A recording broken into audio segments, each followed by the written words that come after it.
South ఇండియాలోనే అతి తక్కువ ధరలకే రత్నాలందించే ఏకైక సంస్థ 6JVR. సో వాళ్ళకి వ్యతిరేకంగా రాష్ట్ర ప్రజలందరినీ తన వైపు తిప్పుకోగలిగిన జగన్మోహన్ రెడ్డి గారు ఎందుకు సొంత చెల్లెళ్ళిద్దరిని కూడా కన్విన్స్ చేసుకుంటుకోలేకపోతున్నాడు? నేను ఏం పేరు పెట్టి విలువాలో నాకు అర్థమైతే లేదు నరసింహారావు గారు.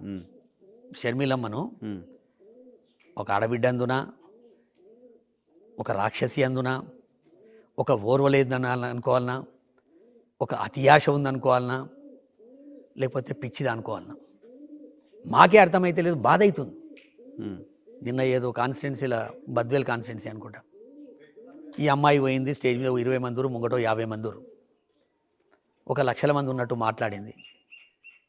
ఒక ఆయన కృష్ణారెడ్డి అని ఉంటాడు, ఒక టీచర్. నా నెంబర్ ఉంది, ఆయన దగ్గర ఫోన్ చేసిండు. మై నేతలా చూస్తే దొరికిందట. మీకు దండం పెడతా రాఘవరెడ్డి గారు, ఈ అమ్మాయిని తిరగకమనండి, మా రాజన్న విలువ పోతుంది, మాకు బాధ అవుతుంది అని చెప్పాడు. నేనంటే రాజన్న భక్తుణ్ణి, నలుగురు చెప్పగలుగుతున్నా. ఒక టీచర్ ఎవరికి చెప్తాడు చెప్పండి? సో ఒరిజినల్ వైఎస్ఆర్ని అభిమానించే వాళ్ళందరికీ ఆ బాధ ఉంది. అయ్యో నా బిడ్డ, మా అన్న బిడ్డ, ఈ పిల్ల ఇట్లా ఎందుకు పిచ్చిదాని లెక్క రోడ్ల పండు తిరుగుతుంది, ఏం పిచ్చి పట్టింది? ఇది నిజంగా కూడా ఇప్పుడు మీరు సీనియర్ జర్నలిస్టు, మీరేమి చెప్పగలుగుతారు చెప్పండి? ఆమె సరే రోడ్డు మీద జనాలు లేకుండా ఇప్పుడు మనము జాలి చూపించుడు తప్ప ఏం చెప్తాను చెప్పండి?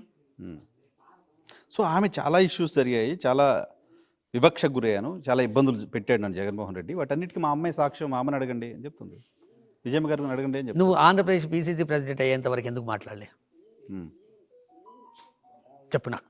అప్పుడు ప్రత్యర్థి జగన్మోహన్ రెడ్డి కాదు కదా, ఎందుకు మాట్లాడలే? రాష్ట్రంలో పార్టీ పెట్టినప్పుడు ఇక్కడ నాయకులు అక్కడ పార్టీ పెట్టినప్పుడు కావచ్చు, లేకపోతే లోపాయి గారిగా కావచ్చు, మాయాసొంటులతో కావచ్చు, మేమైతే దగ్గర మనుషులని చెప్పినావు నువ్వే ఛానళ్ళల్లా. మా ఇంటి మనిషి అనుకున్నా, మా అన్న, మా రాఘవన్న అని చెప్పినావు కదా, మరి నాకన్నా చెప్పొచ్చు కదా. రాఘవన్న ఇగో ఇట్లా జగన్ గారు ఇట్లా చేస్తుండే, నాకు ఇబ్బంది అవుతుంది. ఏమి ఇబ్బంది చెప్పు?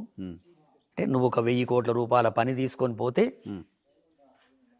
ఆ ప్లేస్లో జగన్మోహన్ రెడ్డి గారి ప్లేస్లో జగన్మోహన్ రెడ్డి గారు మంచి చెప్పి పంపించాడు. మా రాజశేఖర్ అనే ఉంటే సంబంధాలే తెచ్చుకుంటుండే, అంత ముక్కుసూటి మనిషి. చేస్తా అంటే చేస్తాడు, కాపాడాలంటే కాపాడుతాడు.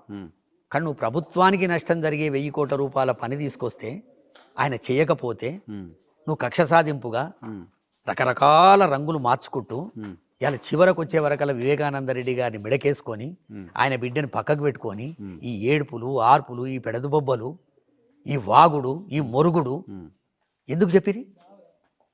రా సబ్జెక్టు రాను. నిజంగానే పార్టీ యాక్టివిటీ, పార్టీ ఐడియా అనుకుంటే అది కాదు. వివేకానంద రెడ్డి గారి చివరి కోరికట. మరి వివేకానంద రెడ్డి అది కాదండి, వివేకానంద రెడ్డి గారి చివరి కోరిక ఇంకోటి ఉంది. వీళ్ళకు ఇంకో చిన్నమ్మ ఉంది. వివేకానంద రెడ్డి గారి భార్య కాక ఇంకో చిన్నమ్మ ఉంది, ఇంకో తమ్ముడు ఉన్నాడు. మరి వాళ్ళ కోరికలు కూడా తీర్చమను. ఈమె వివేకానంద రెడ్డి గారి గురించే కదా. అవును, వివేకానంద రెడ్డి గారి ఛార్జ్షీట్లో ఉన్నటువంటి సబ్జెక్టు మీద రమ్మను. సునీతారెడ్డి వస్తుందా, షర్మిలారెడ్డి వస్తుందా, లేకపోతే వాళ్ళని సుప్రీంకోర్టు అడ్వకేట్ రమ్మను, ముంగట పెట్టుకొని మాట్లాడదాం. ఇప్పుడు వైఎస్ షర్మిల గారు ఆమెకి ఏదో ప్రయోజనాలు ఉన్నాయి, అత్యాశ ఉంది, ఇంకేదో ఉంది 1000 కోట్ల ఫైల్ ఏదో మీరు చెప్తున్నారు. వైఎస్ సునీతారెడ్డి గారికి ఏం అవసరం ఉంటుంది? సునీతారెడ్డి గారు ఎందుకు అలా మాట్లాడాల్సిన అవసరం ఉంటుంది? సునీతారెడ్డి గారు ఎప్పుడైతే నాకు ఒక్కోసారి అనిపించింది, నేను కూడా హైకోర్టులో జాబ్ చేసిన నరసింహారావు గారు, మా పెద్ద ఆయన చీఫ్ జస్టిస్గా పనిచేసిండు, మహారాష్ట్ర చీఫ్ జస్టిస్గా చేసిండు, all India administrative tribunal chairman చేసిండు కొండా మాధవరెడ్డి గారు.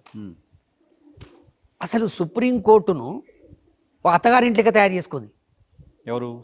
సునీత. సరే షర్మిలమ్మ అంటే ఇచ్చిపెట్టు, సునీత అత్తగారింటి కంటే కూడా దగ్గర అయిపోయింది ఆమెకి. ఎందుకైతుంది?